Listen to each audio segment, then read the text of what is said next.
नमस्कार, आप सुन रहे हैं रेडियो सेंट्रल न्यूज। मैं हूं बबली भाटिया। अब खबरें विस्तार से।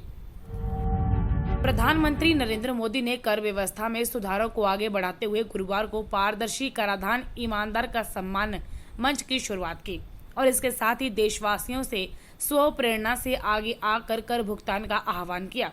उन्होंने कहा कि करदाता के लिए कर देना या सरकार के लिए कर लेना ये कोई हक का अधिकार का विषय नहीं है, बल्कि ये दोनों का दायित्व है। वीडियो कॉन्फ्रेंसिंग के जरिए पारदर्शी कराधान ईमानदार का सम्मान मंच की शुरुआत करते हुए प्रधानमंत्री ने कहा कि बीते 6-7 साल में 2.5 करोड़ की वृद्धि हुई है, लेकिन ये भी सही है कि 130 करोड़ के देश में ये अभी भी बहुत कम है। इतने बड़े देश में सिर्फ 1.5 करोड़ साथी ही इनकम टैक्स जमा करते हैं। इस पर देश को आत्मचिंतन करना होगा। आत्मनिर्भर भारत के लिए आत्मचिंतन जरूरी है और ये जिम्मेदारी सिर्फ कर विभाग की नहीं है, हर भारतीय की है जो कर देने में सक्षम है, लेकिन अभी वो कर नेट में नहीं है। वो देशवासी स्व प्रेरणा से आगे आएं, ये मेरा आग्रह है और उम्मीद भी। वित्त मंत्री निर्मला सीतारमण, वित्त राज्य मंत्री अनुराग ठाकुर तथा वित्त मंत्रालय के वरिष्ठ अधिकारी इस अवसर पर उपस्थित थे।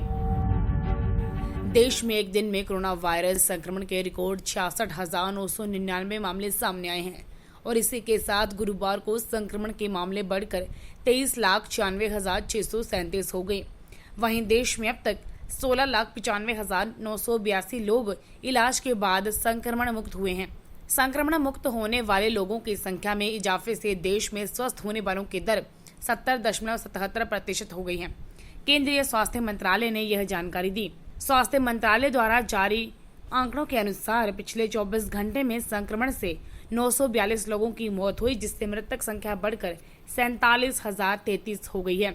देश में संक्रमण से मृत्यु दर घटकर 1.96% हो गई है। वर्तमान में 6,53,622 लोग उपचाराधीन हैं। यह कुल मामलों का 27.27% है। वैश्विक महामारी कोरोना वायरस के कहर से दुनिया भर में 7.48 लाख से अधिक लोगों की मौत हो चुकी है। वहीं 2.05 करोड़ से ज्यादा लोग संक्रमित हुए हैं। कोविड-19 के संक्रमितों के मामले में अमेरिका दुनिया भर में पहले, ब्राजील दूसरे और भारत तीसरे स्थान पर है।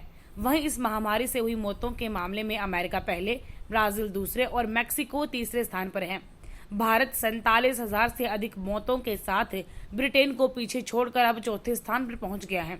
CSSE की ओर से जारी आंकड़ों के अनुसार विश्व भर में 2,05,50,481 लोग संक्रमित हुए हैं तथा 7,48,348 लोगों की मौत हुई है। केंद्रीय खेल मंत्री किरेन रिजिजू शुक्रवार को fit India freedom run launch करेंगे। केंद्रीय खेल मंत्रालय देश भर में इस दौड़ फिट इंडिया फ्रीडम रन को आयोजित कर रहा है, जो 15 अगस्त से 2 अक्टूबर तक चलेगी। कोरोना के कारण मौजूदा हालात को देखते हुए सरकार प्रतिभागियों को अपनी सुविधा के हिसाब से कहीं भी और किसी भी समय दौड़ने के लिए प्रेरित कर रहा है। प्रतिभागी अपनी दौड़ को कई दिनों में बांट सकते हैं और GPS की मदद से तथा खुद अपनी तय की हुई दूरी को नाप सकते हैं। इस इवेंट का उद्देश्य कोरोना के समय में लोगों के बीच फिटनेस को लेकर जागरूकता पैदा करना है। मजबूत निवेश धारणा के बीच दिग्गज कंपनियों में मुनाफा वसूली से BSE का सेंसेक्स गुरुवार को 59.14 अंक यानी 0.15% लुढ़क कर 38,310.49 अंक पर और नेशनल स्टॉक एक्सचेंज का निफ्टी 7.95 अंक यानी 0.07% टूटकर 11,300.45 अंक पर बंद हुआ। दोनों प्रमुख सूचकांक लगातार दूसरे दिन लाल निशान में रहे। दोपहर से पहले 150 अंक से अधिक की बढ़त बनाने के बाद दिग्गज कंपनियों में मुनाफा वसूली से सेंसेक्स दबाव में आ गया। वहीं मझोली और छोटी कंपनियों में निवेशकों ने पैसा लगाया।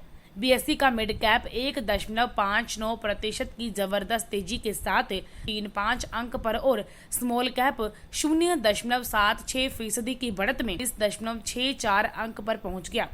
पूंजीगत वस्तुओं, इंडस्ट्रियल्स, टिकाऊ उपभोक्ता उत्पाद, धातु और रियल्टी समूहों में तेजी रही। दूरसंचार समूह दबाव में रहा। सेंसेक्स की कंपनियों में भारती एयरटेल और सन फार्मा के शेयर 2% से अधिक टूटे। ITC, HDFC बैंक, HDFC और रिलायंस इंडस्ट्रीज जैसी दिग्गज कंपनियों में बिकवाली से भी सेंसेक्स पर दबाव बढ़ा। वहीं L&T में 4% से अधिक और टाइटन में करीब 0.4% की मजबूती रही।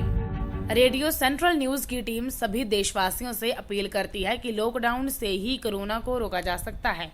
आप घर के अंदर रहकर इस घातक वायरस से बच सकते हैं। जान है तो जहान है। आपका ये कदम आपकी जान के साथ साथ पूरे देश को कोरोना वायरस के तांडव से बचा सकता है। इसलिए घर पर रहें, सुरक्षित रहें। धन्यवाद।